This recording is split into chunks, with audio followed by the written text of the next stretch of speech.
При поступлении в университет мне повезло. Дали комнату в новом, построенном в тот же год общежитии. Там то ли программа была по расширению студенческого городка, то ли что-то подобное. Нужно ли рассказывать, как я был рад? Вместо холодных, продуваемых всеми сквозняками коридоров, обшарпанных стен и загаженных душевых, мне досталось место в блоке на 4, со своим душем и кухней. Плюс ко всему еще и с новой мебелью и отличным ремонтом. Приятным бонусом стала белая зависть большинства одногруппников, вынужденных ютиться в старых, едва ли не аварийных комнатах. Меня поселили на 6-й этаж с 3 такими же зелеными сопливыми первогруппниками, и первые месяцы жизнь была по-настоящему прекрасна. Стипендия, пусть небольшая, приходила исправно. Немного помогали родители, да и сам я довольно быстро нашел подработку. Ретушировал в промышленных масштабах фотографии для всяких онлайн-магазинов. С соседями сошлись быстро, а потому в наших комнатах стоял вечный чат кутежа. Проблемы начались в ноябре. Антон, мой сосед по комнате, обнаружил на кухне небольшую трещину в стене. Посмеялись, конечно, пошутили про таджиков и распилы бюджета, и забыли об этом. Однако через пару недель появилась уже вторая трещина, уже в другой комнате, где жили Влад и Гриша. Через пару дней девушки из соседнего блока, которых мы время от времени разводили на борщи и котлеты, пожаловались, что с потолка осыпалась часть штукатурки и перестал работать душ. А потом началось что-то странное. Кто-то стучал в двери. Просто стук. 1 или 2 раза в неделю глухой ночью. Выходишь, и никого нет. Проседали потолки, горела проводка, срывала трубы и затапливала комнаты. Притчей во Вьязовцах стал полувыдуманный случай, когда во время любовных утех парочка вместе с кроватью провалилась на этаж ниже, по чистой случайности никого не убив и не покалечив. Бетонное перекрытие между этажами раскрошилось едва ли не в пыль. Было множество жалоб. Приезжала какая-то комиссия во главе с первым проректором, но переселять из нового здания несколько сотен студентов было попросту некуда, а потому все просто неодобрительно покивали головами и разошлись. Мы, в общем-то, были и не против. Есть крыша над головой, есть холодильник, иногда еда и интернет. Что еще нужно для счастья? И все же домой на выходные и праздники ездить стали намного чаще. И как-то раз в блоке я остался совершенно один.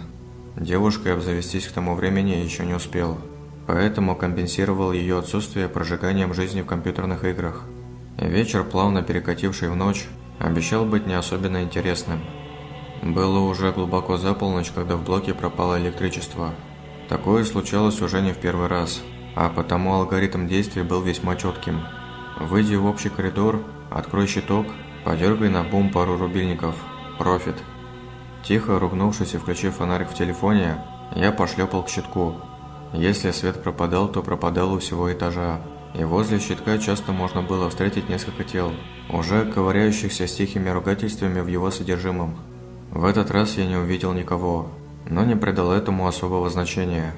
Ну, может, разъехались все, или спят уже, мало ли. Спустя несколько минут ковыряния я понял, что ни черта не выходит, и придется звать соседей. Постучал в одну комнату. Тишина. В другую. Тихо. В третью. 0 реакции. Постепенно, обходя все комнаты на этаже и не получая ответы, я дошел до двери в небольшой чулан, где уборщицы хранили свои ведра и тряпки, и где по совместительству находилась водяная развязка или что-то в этом роде. Дальше был только лифт. Со злости я ударил кулаком по двери и направился к своему блоку. Кто-то постучал в ответ с той стороны чулана. В первую секунду я едва не наложил штаны. Потом немного успокоился, списав все на злость и недосып. Стук повторился. Теперь стучали увереннее и настойчивее, с равными интервалами. При этом сила ударов с каждым разом все больше и больше увеличивалась. Кто-то или что-то колотило с той стороны, дергало ручку в попытках вырваться наружу. Затем начало скрестись. Я не стал дослушивать симфонию стуков и скрипов, и, едва не потеряв по дороге тапки, рванул в комнату. Едва успев захлопнуть дверь и повернуть ключ, я ясно услышал, как с треском разломилась дверь в чулан. Метнувшись в свою комнату, я закрыл вторую дверь и стал лихорадочно обдумывать пути отхода. Не придумав ничего лучше, открыл окно и посмотрел вниз. Падать было далеко и страшно, но если зацепиться за карниз... дверь нашего блока постучали. Негромко, но настойчиво. Я вылез на подоконник и затих, думая о том, что если оно выбьет дверь, я просто прыгну. И ничего, несколько секунд и все. Стук повторился. В абсолютной тишине мне казалось, что я отчетливо слышу чье-то хриплое дыхание где-то там за дверью в блок, хотя слышать я его не мог по определению. Прошло несколько минут, показавшихся вечностью. Я услышал едва различимый стук. Что бы это ни было, оно стучало в соседнюю дверь. Я просидел на подоконнике до самого утра, все время ожидая повторного стука. Только раз отважился прокрасться к своему дивану и стянуть с него сигареты. Утром приехал Антон.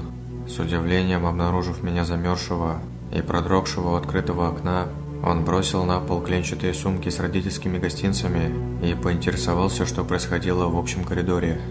Выйдя туда вместе с удивленным соседом, я увидел, что покрывающая пол кафельная плитка и без того не лучшего качества растрескалась и в некоторых местах вообще отсутствовала. Штукатурка на стенах облупилась и осыпалась, открыв кирпичную кладку, а от электрического щитка отчетливо воняло гарью. Я даже не надеялся, что Антон мне поверит, но рассказал про ночной стук. Тот попытался объяснить это страхом темноты, алкоголем и еще десятком других причин, но заткнулся, когда я показал ему на развороченную дверь чулана. Такое ощущение, что кто-то или что-то сорвало ее с петель, разорвало на несколько частей, как бумажный лист, и бросило на пол. Мы осторожно подошли к чулану. Оттуда пахло влагой и пылью. Так пахнет только в очень старых домах. Трубы, еще недавно совсем новые, покрылись толстым слоем ржавчины. Голые стены были в чем-то липком. Посреди одной из них зияла здоровенная дыра, в которой виднелась черная шахта лифта. А на полу валялась какая-то невразумительная смесь из тряпья, окровавленного мяса, каких-то белых осколков и, черт возьми, зачем я посмотрел туда, куска нижней челюсти с разбухшим малиновым языком. Человеческой челюсти. Мы орали так, как не орали никогда. Поездка в лифте напоминала ночной кошмар. Оно могло быть в шахте, оно могло быть где угодно. Оно сожрало человека. Комендант выслушал нас и, конечно, не поверил. Мы наотрез отказались вернуться с ним туда и показать все как есть. Просто назвали этаж. Конечно, нас долго допрашивали. Настоятельно советовали ничего не рассказывать под страхом исключения. Потом всех выставили из общаги, когда пригнали полицию. Кровавой кашей оказался третьекурсник, живущий этажом ниже. Он, как и я, остался ночью один и, видимо, открыл на стук. Конечно, здание оцепили. Несколько недель туда никого не пускали. Потом только разрешили забрать вещи под охраной вооруженных автоматами людей. Когда я едва ли не бегом перетаскивал свои нехитрые пожитки к выходу, то заметил, что новое снаружи, оно превратилось в облупленную развалюху внутри. И, конечно, нам ничего не объяснили. Ходили слухи про огромное гнездо из проводов, которое нашли в одном из подвальных помещений, про лазы и ходы, которые были в здании, про такие же лазы, ведущие к городской канализации, про монстров, упырей, метрокрыс, гулей. Я понятия не имею, что это было. Не хочу знать. Сейчас мы с Антоном снимаем однокомнатную хрущевку недалеко от универа и подальше от общак. Новостройка у нас рядом только одна. Офисное здание, которое сдали в работу всего полгода назад. Говорят, что там какие-то неполадки с проводкой.